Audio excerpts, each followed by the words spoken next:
Hello, everyone, and welcome to this episode of the Founders Mental Health and Wellbeing series. My name is Dr. Mary Meduna Gross, and today we're shifting just away from that strictly audience of founders and bringing in professionals as well, because we know that there are high-performing individuals in those professions.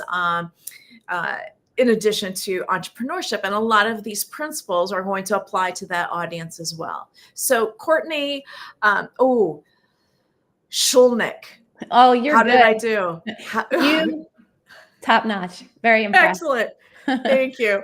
So Courtney, thank you so much for being here. I'm going to read just a little bit about you so that the listener knows who you are, and then we'll talk directly. So Courtney serves as special counsel in Marshall Dennehey's Philadelphia office for close to 2 decades. She has worked in its casualty department, litigating cases in both local, state, and federal courts.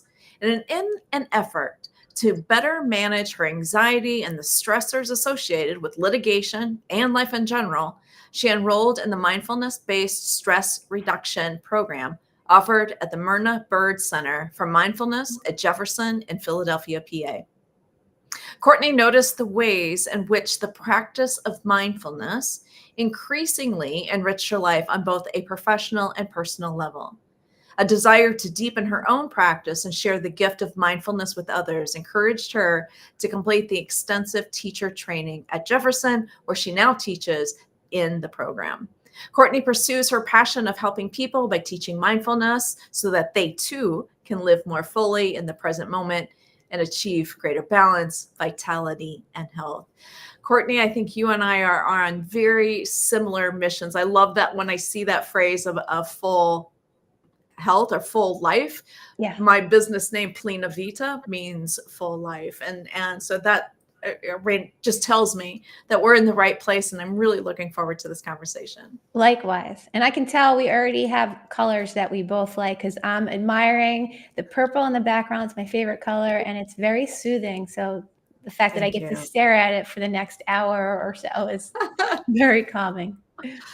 Well, thank you again for being here. And when you and I connected, and we were connecting on this topic of well-being for high-performing individuals, tell me a little bit about your story.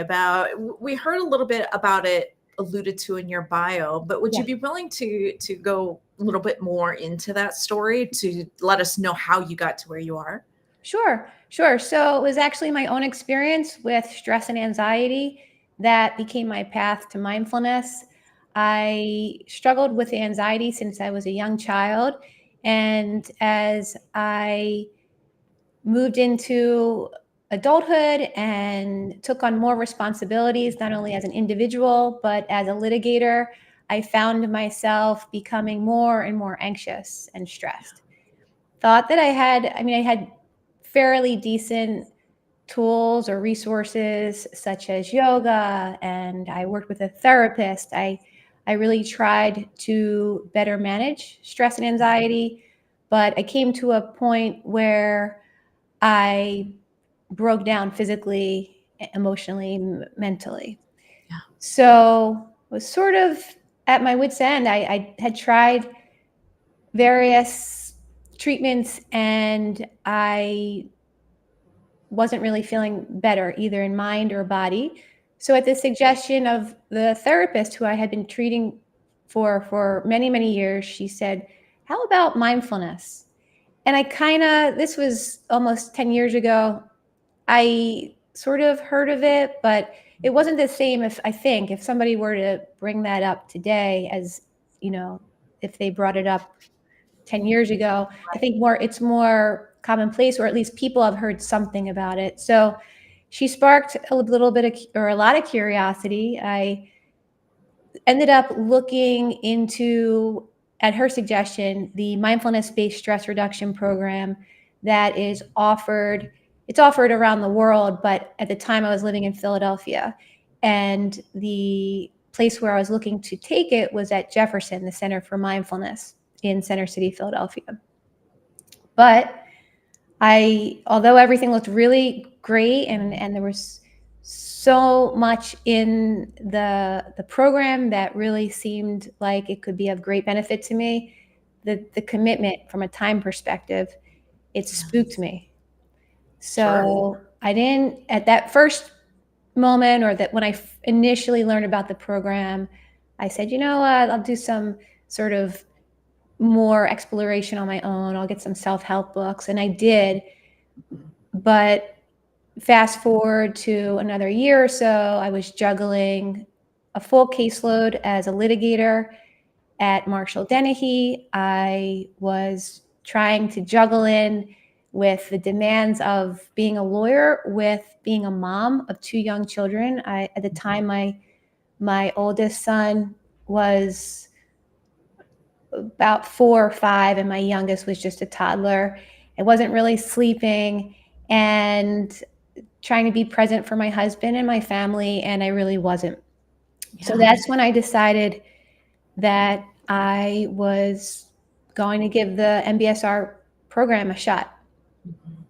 And then the rest is sort of history. The minute, I don't want to say the minute, I was very intrigued, and I was very open to it. I think I had tried so many different tools and resources, and I wasn't really achieving what it was I wanted to with regards to finding greater balance, well-being, joy, fulfillment.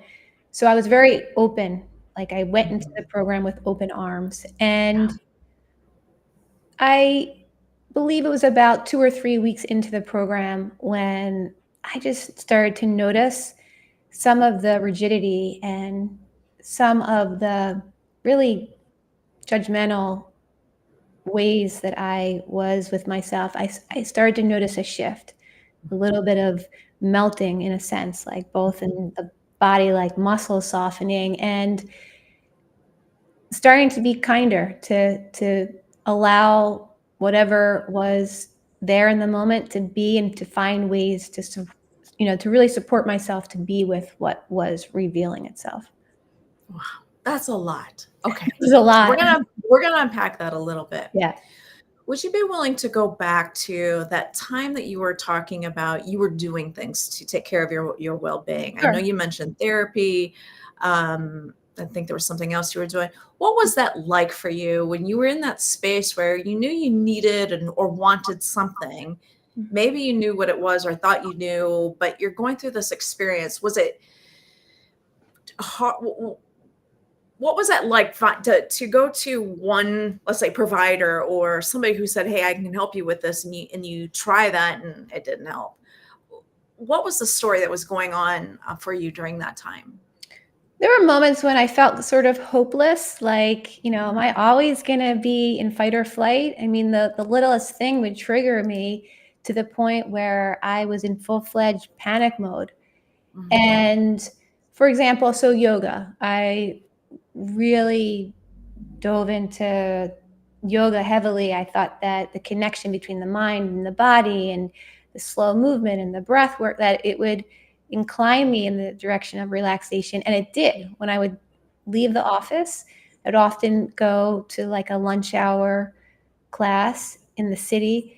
I would find ease. And for that time, like that very carved out time within those four walls, I was feeling connected to the body. I was feeling more relaxed. But the minute I was walking back to the office, the mind started going. I started worrying about what was going to be waiting for me, or maybe I started giving myself guilt for leaving work. Like, God forbid, like I just took Right. an hour or more stepping out of work mode. So the mind just started going. And before I know it, I get back. I was a knot, and I wasn't aware of it so much then, but in hindsight, like having a deep mindfulness practice, really starting to understand the nature of my mind, like how judgmental, how critical it was of everything I did or didn't do, or even like my own thoughts. So I would say there was a sense of hopelessness, but it was almost as if I was exhausted. I was exhausted of Yes. living that Yep. way day in and day out. And again, even with therapy, like therapy was great when I was in the room with the therapist. Everything was clicking and making sense. But as soon as I got triggered by something, I didn't Mhm. feel like I had support. So it was just a vicious cycle where I could not find a more steady or balanced feeling. Yeah, I appreciate you sharing that because I think, again, one of the purposes of these conversations is to normalize conversations around mental health, which also means that I think we normalize those stories where we fall apart and come undone. Because I think we're really afraid of those. I mean, I had another one of those experiences this past several months. I would say I was in one of those moments, and I would there was a moment for me in the last couple of months where fog lifted. And all of a sudden, I kind of look back, right? Look back on your timeline, look back where I'd been for the last several weeks. And it felt like I was literally gone. Mm. Yeah. Right. And from that perspective, right? So I was doing neurofeedback to help me reset my nervous system, and that fog lifted, and I could see just how much I was struggling. Because in the moment, I underestimated how much I was struggling. Yeah, I would describe it sort of like you're in it, you're feeling it, but sometimes it we're not able to observe it as if we were like we're very much in it and almost to a point where it can feel trapped. But it's different than if we see a loved one or a close friend or a pet. Like we don't always recognize some of our patterns and some of our Mhm. habitual tendencies.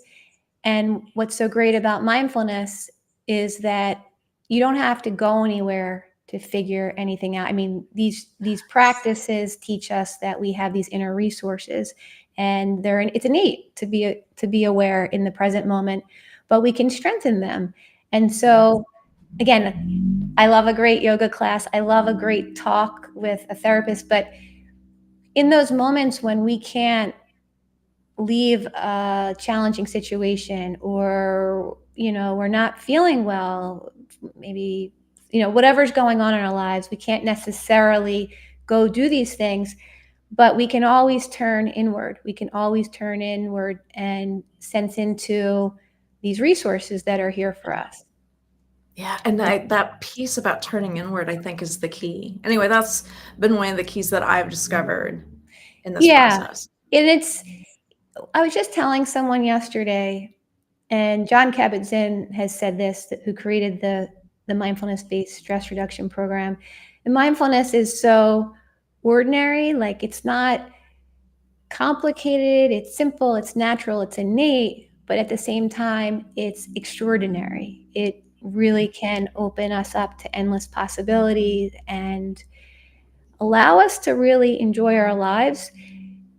But even though it's here, like it's always our innate capacity, it's especially in the fast-paced world that we live in, we're easily distracted, we're disconnected. So you're talking about like kind of like that fog. I feel like 9 times out of 10, the mind is lost in worry of what's to come, or Right. maybe rehashing something from the past or judging the present moment, that we're actually not even here for the goodness that is here, right? Exactly. And so in a sense it is like a big fog because we're Right. missing the moments of our lives. So we can get more clarity, we can focus more, and we can choose to show up for the moments of our lives. But we have to be able to notice when we're checked out. Otherwise, we're just in, some virtual world Yeah. 24/7. So it is ordinary, but at the same time, I say it's exceptional, it's extraordinary. Yeah. Yeah. I love this. And you have such a lovely way of describing these things that feel so complicated to us. It does, because I will say, as being a lawyer and being a parent and a wife and a friend and a daughter and a sister, we have all these different roles. And at any given moment, we can be juggling 12 different things. And many a times we fall into autopilot where we're constantly doing for everybody, whether it's a close friend or a loved one. A lot of times it's our clients. Like we put our work and our clients, rightfully so, we put them on a pedestal because we care, we want to do a good job. But in all of the doing that many of us do, whether you're a professional or not, just being a human being, we're more like human doings. And again, I'm stealing a lot of John Kabat-Zinn's quotes here. I have him on my mind as of late, but he says that, you know, we don't allow ourselves to simply be. And when we get caught up in autopilot, we're not able to notice how we are. So our own self-care, our own well-being gets put like on the back burner. Right. And then we are more apt to feel really stressed out, to feel more agitated or anxious. And eventually, like I experience when we're constantly grinding it out and not checking in to notice what's here so that we can support ourselves, then we can move into what's known as burnout. Yeah. So it's really important. This awareness piece is really important because the more we're aware of what we're telling ourselves, how we're feeling, and what emotions are present, we can find ways to support ourselves. So, Yeah. I yeah. love being able to come back to ourselves. But I'm also thinking about, you know, you're talking about family, you're talking about a full caseload, about litigation, about putting our clients on pedestals. There's a lot going on there. And oftentimes what I hear, and I sang the song myself, but that idea that, oh, that's, you know, that self-care, slowing down, sure, that would be wonderful, but I've got all of this to do. I'll get Yeah. to that when I'm done with this. Yeah. How did you get over that hump? You know what? I'm going to be completely candid here. So I'm in the midst of preparing for a trial, and there is so much to get done. It's like my to-do list, just for this case alone, aside from, you know, my 3 sons have this sport, that sport, this homework assignment, my husband's away for work. Like my mind can keep going and the to-do list is never ending. And part of me just wants to say, wait, just keep going. Don't stop now. But today, for example, I've taken multiple breaks, and it doesn't mean I'm sitting on the couch binge watching a show, but small glimpses many times, just giving ourselves moments to step away and to rest, even if it's small moments to just feel into the body, like, I don't know about you, but when I'm really focused on something, trying to resolve an issue, or something's challenging, or, you know, I'm working on a difficult assignment, a lot of times I don't even know I'm breathing. I don't feel myself breathing. I don't even feel myself making contact with the chair. I'm so in my head. So it can be really helpful, very restorative, and actually recharge us to take these little breaks throughout the day. So I can tell you, like, over the years, but like what's coming up for me right now is just today alone, there's that, again, we're conditioned, whether you're a lawyer or not, just another professional of any kind, or just a human being, we're very conditioned to do. So it takes a bit of intentionality to step out of that doing mode and know that in doing so, you're really strengthening your ability to be present. And with that presence, then you're probably going to do better work than if you were just on autopilot or reactivity. So I try to look at it as a way not only to better care for myself, but in turn it's going to benefit those around me and those that I serve.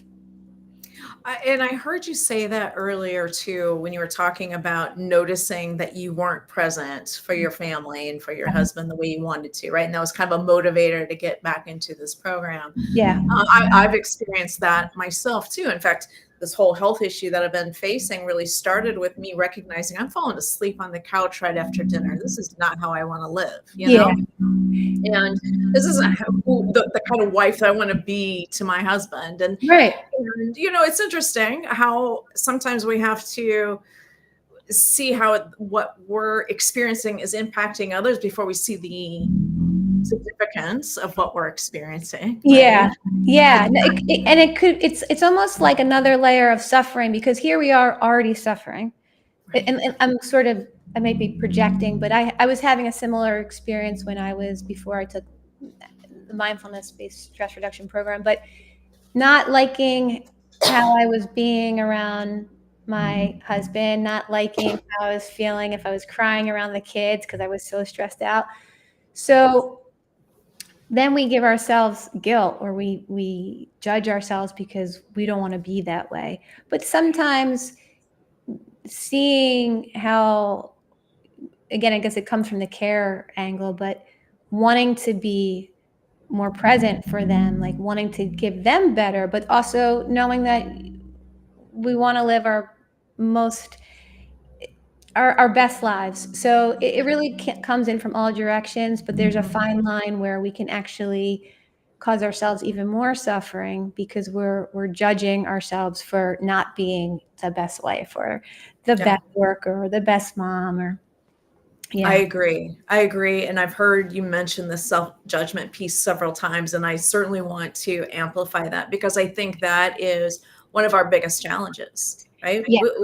The world is going to give us enough challenges, and then we're going to compound that twice by our own self-judgment about it. One of my favorite books, I can't stop talking about this book. It's called Whatever Arises, Love That by Matt Kahn. Ooh, okay. And the title is the book, basically, Whatever Arises, Love That. And that direction has really helped me in this self-judgment piece, right? Can I love that part of me that is mad that I'm late on this again? Or can I love that part of me that just can't get going right now? Yeah. Because what I have found with that is, first of all, I'm acknowledging Right. Right. If I'm feeling stuck on something, I'm acknowledging it. I'm not ignoring it. I'm not trying to push through it. I'm acknowledging it. And then I'm just going to love that. I don't know what that part of me needs, but I trust that the universe knows, my higher self knows, and we'll figure this out.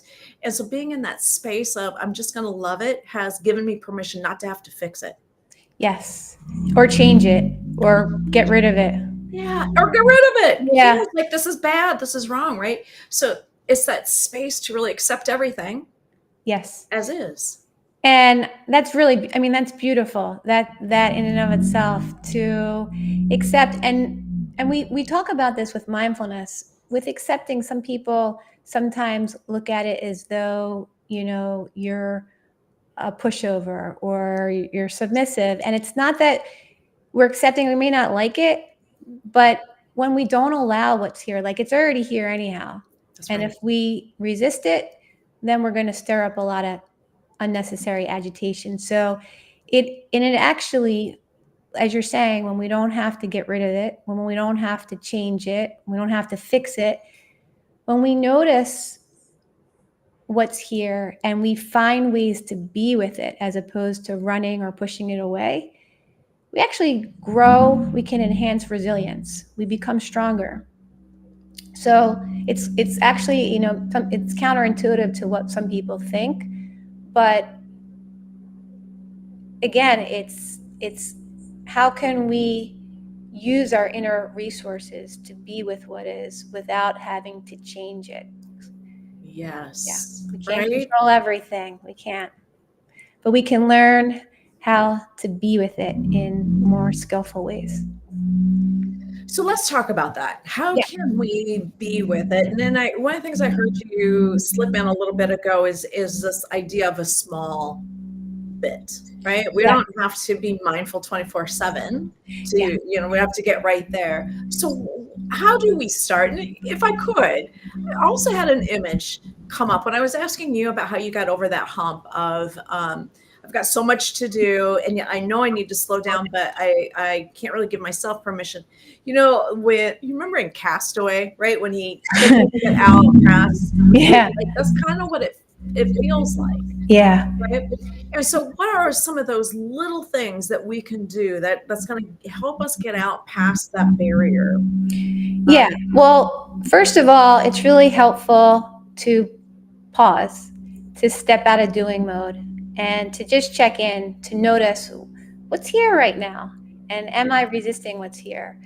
So we call them these attitudinal foundations of mindfulness. There are certain attitudes that we can cultivate with the practice of mindfulness, one being curiosity.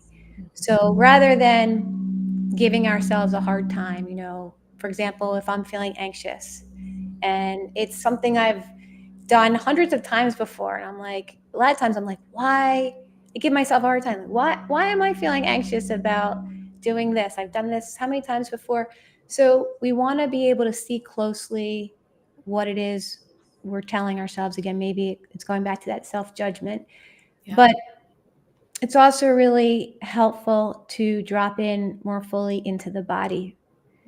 So simple, very simple, where I mentioned small glimpses many times, like just feeling the contact that the soles of the feet make with the ground, like noticing, feeling into that contact and having a more embodied experience. So coming out of the head and dropping into the body, and sometimes just bringing attention into the body and having that sense of curiosity, like, what does this actually feel like? It can help us to connect more fully with the here and now, as opposed to being so pushed and pulled by our thoughts, by our emotions.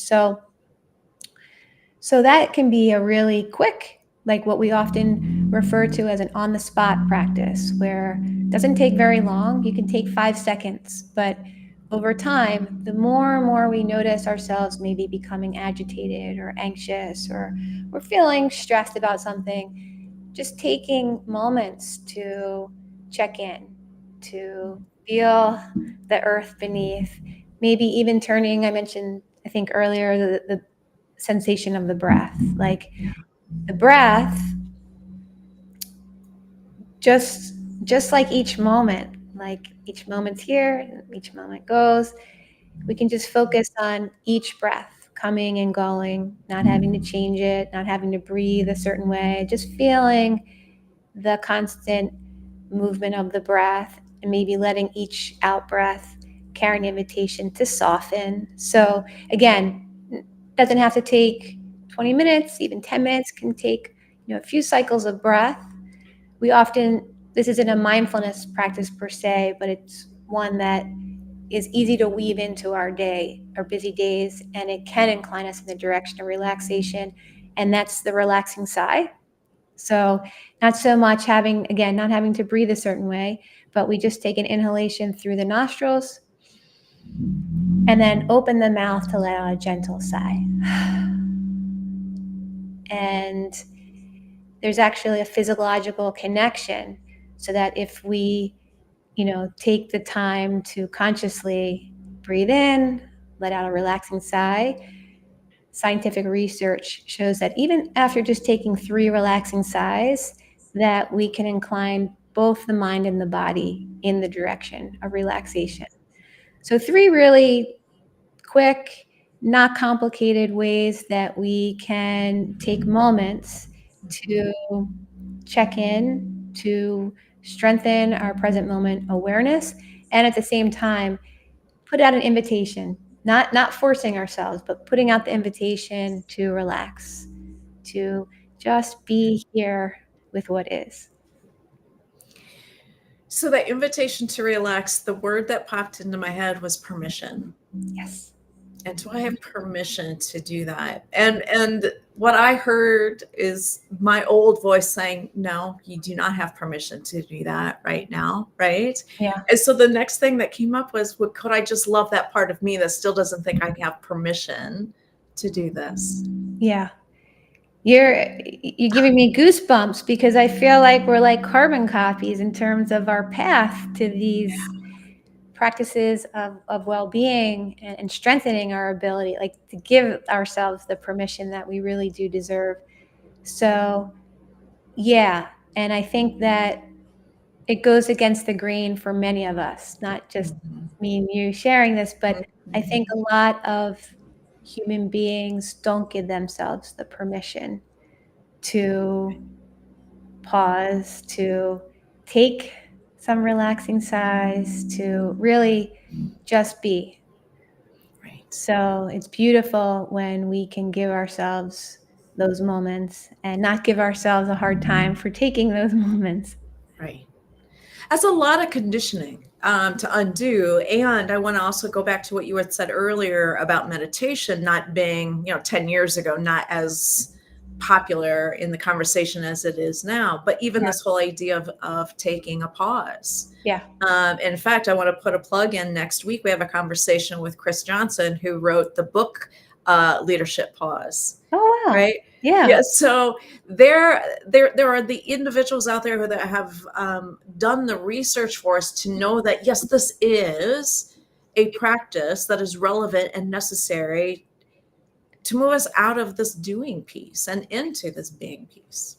And that when you talk about research, that's what's so exciting right now in the world of mindfulness. And when you look at the intersection between neuroscience and mindfulness, there are ways now where we can actually measure the benefits of mindfulness. And we're seeing that mindfulness can help us to promote deeper well-being in ways that can be measured, like scans, brain electrical activity in the brain, showing that we can use our minds to actually change the landscape of our brains, and it can promote more positivity in our lives, and it's neat. So just getting back to, I deal a lot the audience that I often tried. I mean, I'm willing to help anyone, any age, any profession, non-profession, but I deal a lot with attorneys.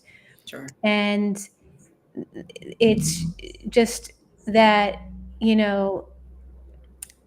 again, I think that there's a lot of skepticism generally. Mindfulness is becoming known by more people now, but attorneys can be incredibly skeptical about mindfulness, and the fact that there's scientific research that really backs the benefits of it can be helpful. I think you can kind of get an attorney's attention a little bit more when you can show them real data that shows how beneficial it can be to us, not only in our lives, but the work that we're doing. Right. Yeah. Well, and I think that whole piece about those of us who are high performers, we're high performers because we have knowledge, and we base our behaviors and our decisions on the knowledge that we have. And without that knowledge, what am I supposed to be basing my decisions on? Yeah. Yeah. Right? And what's so great with mindfulness is we're just, well, there's a lot of great parts to mindfulness, but we're, like you're saying, the knowledge, like we're so analytical. We're showing the experience, like more the feeling, like the actual feeling into the body, as opposed to having to figure anything out. Like it's a gift, like to just let yourself feel the actual sensations rather than having to strategize. Like just that in of itself is a gift. Yeah. Yeah. And you're going to be okay if you don't have a strategy or a plan written out for everything. Yeah. Yeah. Which can Right? be really scary for some people, It is. myself included, but we can. Absolutely. There's actually a class at the Center for Mindfulness at Jefferson is teaching in just a couple of weeks. The director, Diane Reibel, and the associate director, Elise Moss, they are teaching a class, 6-week program that I think can't be more appropriate than right now in this moment, but it's on uncertainty. And I think that for a lot of people, just the not knowing, it triggers us. So when we can find ways to be okay and know it's going to be okay, not knowing everything, but knowing that we have the ability to be with the not knowing. And I think that's why that the small steps that we had talked about a little bit Yeah. ago are Yeah. so important, because you've got a story. Well, if you happen to fall into this category, right, of Yeah. highly analytical and have to have all the answers, um, it's easy to use that as justification for why we're not going to do something, right? Yeah. And so now I've got my own little why I can't, mindfulness isn't going to work for me because it doesn't work for me, kind Right. of thing. Mhm. Yeah. That's the story. Right. It is. It is a story, but when we can practice these little things, like if I'm at a stoplight and I can just pay attention to how it feels to hold the steering wheel. Yeah. That's all I have to do, right? Just Yeah. if I can do something that simple in that moment, Yep. and it seems irrelevant, right? Because that's the other thing. Well, what's that got to do with anything? Well, what it's got to do with, as we were saying, is it's resetting our nervous system, Yeah. giving our mind and our heart space to kind of come together again. So it is relevant, it is small, and in that small step, we learn that, oh, okay, I was safe with that. Yeah. That didn't get in my way at all. You're everything you're saying is resonating so much for me. We actually use, as one of the examples, we use to talk about like stress reactivity in the body. We talk about, the example we give is that you're in a traffic jam in the Okay. MBSR program. I think it's I'm getting confused now. I think it's week 3, but in the program we talk about like, notice what's coming up for you. You're in a traffic jam and it's like for an important business meeting and you're going to be like, you're already late.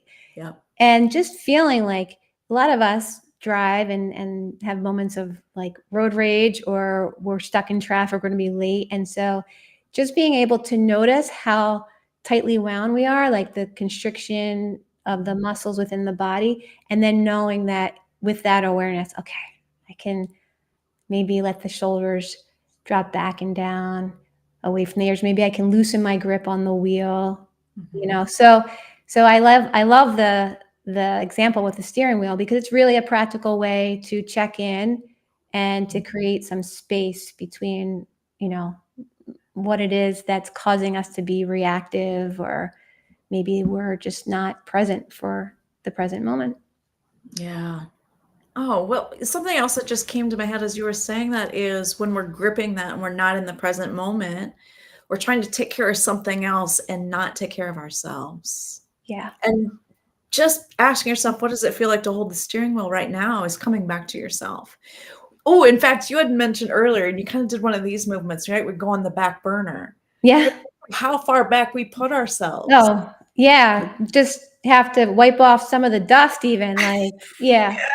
Go ahead, bring that's part of you back up into that present moment. Yeah. No, it's spot on, and sometimes we're just not even aware of it because it's what we're conditioned to do, or Exactly. it's what we've been doing for so long. So, just taking small steps Yeah. to deepen your self-care. Like, that's what, when I took the MBSR program, just knowing that I was carving out for 8 weeks of the program, 2.5 hours, one night a week, to just let myself be in Mhm. that classroom, not have to be on my phone, not have to answer emails or texts, but doesn't have to be a 2.5 hour class like that. But that's just an example that we, even with the smallest little acts of self care, they really do add up. Mhm. So again, I was saying small glimpses many times. I sometimes use the analogy, like if there was a small leak in the ceiling and you put a bucket, like at first, in that first hour, maybe it's just a couple droplets of water. But if you leave that bucket there, when you go back to the bucket, maybe a few hours later or the next day, the bucket eventually will be full. And so, just like the droplet that's small, over time, it's going to add up. The bucket's going to be deeply full of water. And the same holds true. We can take these small moments, even if it feels a little like out of context to what we're used to. Like, can we open to that? Can we be curious about that? Notice how it feels. And you may notice over time that there's a subtle shift in how you're feeling, how you're perceiving the stressors in your life. And something else that we say, that what grows is what we water. So as you keep watering that, leading into that goodness and that deep self-care, it's gonna flourish. It's gonna grow to the point where it'll become, part of your daily routine, where whether it's phrases of gratitude, or it's taking time to have a formal meditation practice, or maybe just opening up to the goodness that you otherwise would have walked on by. Like we can just start to notice in small ways how much goodness there is, and that makes a lot of difference. And what comes for me when I hear you say that is this practice of gratitude, and that's been out there a lot, right? And Yeah. I feel like sometimes, and I can feel it energetically. Sometimes there is like you should do. Here's the to-dos for gratitude. Make your list or whatever the strategy is, and I feel a sense of resistance to that. But when I hear the invitation to just notice what is good in your life, right? We're all looking at what's not working because we can think we have to fix it. Yeah. Can we just look the other way for a moment and just look at what is going well? And can I feel the relief of a good cup of coffee? Do I give myself permission to feel that? That's, again, another overlap we have here, but that's the example I give. Like, it can be something that is considered pretty mundane. Like, a lot of people have a cup of coffee, a cup of tea, but are we really showing up? Like, are we really taking in the goodness of, that first hot sip of coffee? Or even, it was a sunny day today, but I didn't get outside much. But when I went outside and just felt the sun, the warmth on my face, like, it doesn't have to be, we hit the lottery, like anything Right. that big, but Yeah. there's so many little moments that we don't pause to take notice of, but when we do, it really does make a difference in how we feel and how we view our lives and the world. Yeah. Yeah. Well, and again, we have a practice, whether you're a coffee drinker or not, you know what it feels like to savor that experience. And Yeah. while you're doing that, you can't simultaneously worry or regret something else that has happened. Those are incompatible, Yeah. Yeah. right? Yeah. Because there's only room for one at a time. And so I love this idea of savoring, right? We can savor anything that we Yeah. can bring in with our senses. And it would give us that opportunity to be in that space without having to fix anything. Yes. Yes. There's actually a practice that Rick Hansen, it talks about. I don't know if you're familiar with him, but he calls it taking in the good. And as you're talking about savoring, what comes to mind with that practice is sort of like 3 steps, where we first have to pause and like even have a moment to notice what's here that we can savor, but like notice, and really we can use our senses to check in, to sense what's here. And then almost like, so when you're saying savoring, I'm a big French toast person. Like, Mm. give me like a big piece of French toast with butter and syrup, and it's heaven. But almost as if you were imagining this decadent piece of French toast, and the way the butter and the syrup just kind of seep into it. Like, can we really savor the richness of the moment?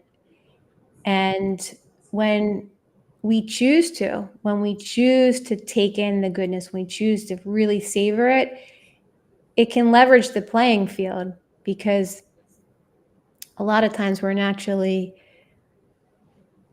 looking at the negatives, or, it's easy to call to mind something that was unpleasant. But Yeah. the more and more we open towards and savor, like really take in those moments of goodness, whether it's the sun, the coffee, smiling or being with a loved one, it adds up. It's savoring is another one of those simple little things that we can do, isn't it? Yeah. Yeah. I think you're going to have to put a little picture of a plate of French toast to promote this I think so. You know what? conversation. We'll do both, French toast and a cup of coffee. That sounds Perfect. There absolutely you go. perfect. Yeah, perfect. Okay, I have one more question for you. I have really appreciated everything that you have been willing to share Yeah. and the way that you share it. So we are savoring, we're giving ourselves permission to be in the moment for a minute. What's happening to all of these responsibilities that we thought were going to fall apart if I shifted my attention? Yeah. So they're still going to be there. They're still going to be there. And in fact, we're not becoming irresponsible. We're not letting deadlines fall through the crack. Like we're not forgetting about what it is we have in terms of deadlines and to do. Like we're still showing up, we're still responsible, but we can start to recognize the value in letting ourselves disconnect, to step away from our laptops, to not have to impulsively text back someone or call someone. Like it's going to be okay. We can give ourselves some space. And in giving ourselves that space, we deepen our ability to be present. We can focus better when we come back to whether you're prepping for trial, whether you're getting ready to have a difficult conversation with someone, whether you're being with uncertainty. Like we can do it from a more centered space rather than, doing in autopilot where we're just not going to be aware of how we are and not going to be able to support ourselves with what might be challenging. So it's a gift. It's a gift to ourselves. But for those who maybe feel like this is selfish, like I can't take this time for myself, know that it's not only a gift to ourselves, but it's a gift to all those around us. We could be more present for our colleagues, for our clients, for our children, for our pets. So it really is something that benefits us, but it ripples out. Yeah. It's that doing more with less and in the most healing, supportive sort of way. Yes, yes, yes. It's usually that does not sound good. I realized as it came out of my mouth, doing more with less just feels like a punch in the gut sometimes. No, it really does. I think it just goes against the grain. I know Alize Moss, I mentioned her earlier. She works at the Center for Mindfulness at Jefferson as associate director, and she was who introduced me to mindfulness when I took the mindfulness-based stress reduction program. But she talks about the art of non-doing. Like I was thinking when she first told me that, what is this non-doing about? That's not in my vocabulary. Like that's not something that I practice. But the more and more I intentionally set aside time for less doing and more being, the more ways I find myself really being present for the moments of my life. And it makes all the difference. It really does. But it takes, it's not like we're saying, it's not, we don't have to put so much effort. Like it's something that's natural, but it takes us a certain level of intentionality to choose to show up for our lives. So I can't say enough of, how it's been a lifesaver for me, and it's made my life that much more fulfilling and better because I've been able to really show up, to show up for not just the beautiful parts of life, but the challenging parts too. But I can be with it in a different way. That's amazing. Yeah. I just loved every minute of being with you for this. I look forward to our next conversation. You have a podcast Yes, that I we're going have to a be on. yeah. I'm so excited. We'll get to continue our conversation. Really looking forward to that. So I partnered up with an executive life coach, Annie Lieb, and together we started a few months ago a podcast called Conscious Corner with Annie and Courtney. It's on Spotify, and as of the last month, now you can, in addition to listening to the audio episodes, you can also watch the videos on YouTube. So Excellent. yeah. So we're excited about that. We have a lot of fun. It's a combination of educational episodes and fun. We have sometimes just the two of us. Other times we have guests where it's really very engaging, and I find myself constantly learning and wowed by the guests that we have on. So I'm looking forward to that. And yeah, if anyone is interested in being on our podcast, we talk a lot about how we can incorporate these types of wellness practices into our daily lives. So anything from mindfulness to coaching and beyond. So you can reach me at my website, which is just Courtney Schulnick, mindfulness.com. I'm still impressed that you got my last name, that you said it right, because nobody ever gets that right on the first try. So props to you. Wonderful. And then I'm really active on LinkedIn, which is how we met. So I love connecting with people. I've made some really great friendships through LinkedIn. So if you want to connect with me on LinkedIn, I'd love to start a conversation and get to know others more.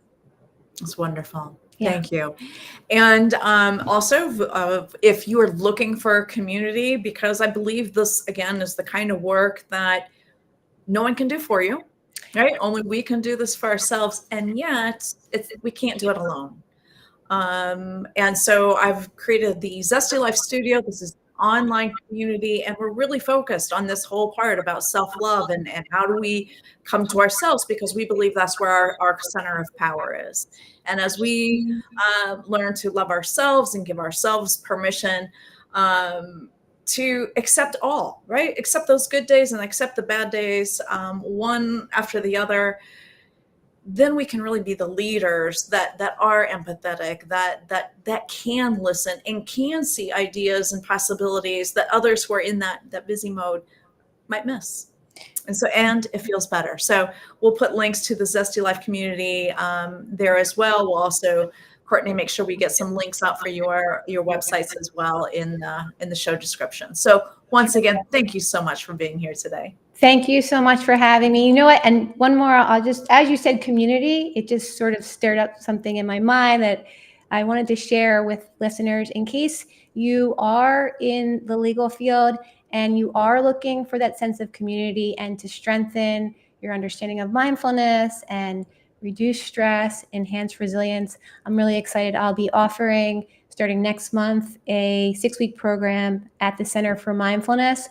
It's specifically tailored to those who work in the legal profession. So whether you're an attorney, you are a judge, you're a paralegal, admin, law student, we have a really great program lined up that can be done remotely and in community, which can be so supportive in learning mindfulness. Yes, absolutely. I think community is a key. Thank you again, Courtney.